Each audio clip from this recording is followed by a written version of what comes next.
जय हिंद। छत्तीसगढ़ के रियासत, जो कि छत्तीसगढ़ में कुल 14 रियासत हुए हैं, उनका भारत संघ में विलय कैसे हुआ, किस प्रकार हुआ, कब हुआ। हालांकि हम छत्तीसगढ़ के 14 रियासतों के दौरान ये पढ़े हैं, लेकिन उसको सबको हमको एक साथ देखना है कि ये सारी घटनाक्रम किस प्रकार हुई है।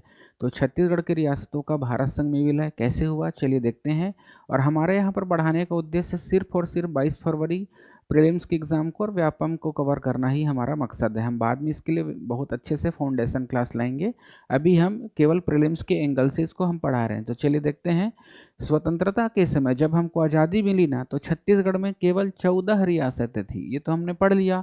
और टोटल 27 जमींदारियाँ और 9 परगने थे। कब की बात है ये? 1947 की बात।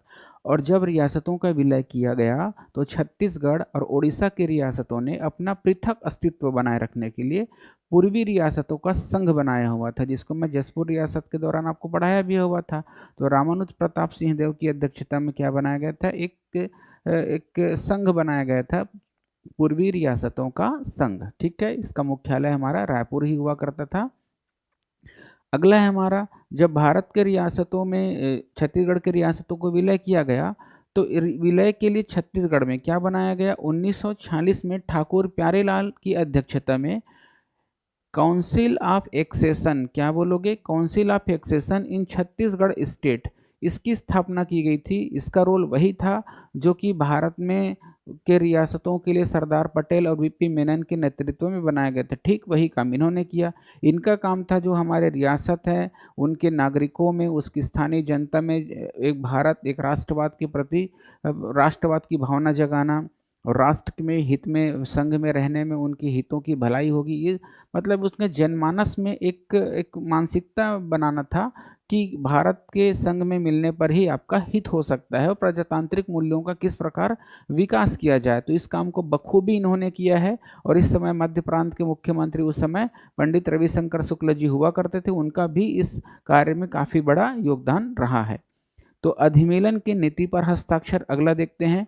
तो अधिमेलन की नीति पर हस्ताक्षर के लिए ना अगस्त 1947 में रायपुर के राजकुमार कॉलेज में रियासतों के प्रधान जो मुखिया हैं उनकी बैठक बुलाई गई थी। लेकिन इस बैठक में कौन शामिल नहीं हुआ था?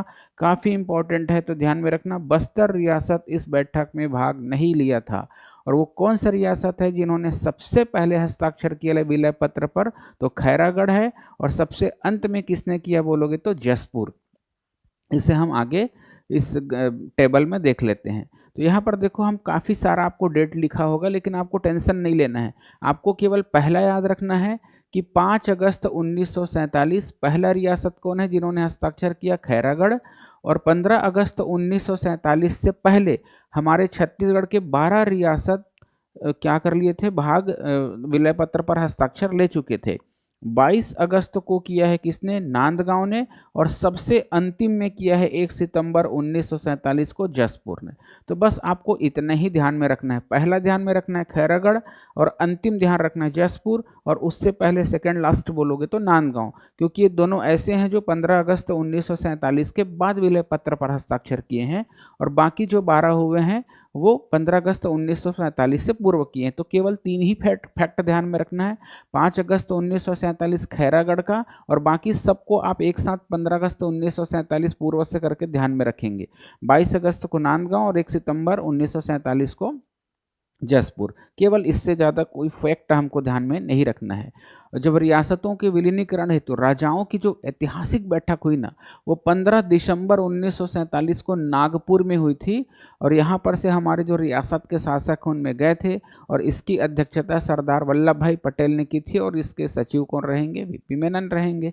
इस प्रकार भारत छत्तीसगढ़ के सभी रियासतों को 1 जनवरी 1948 से पहले भारत के संघ में मिला लिया गया था।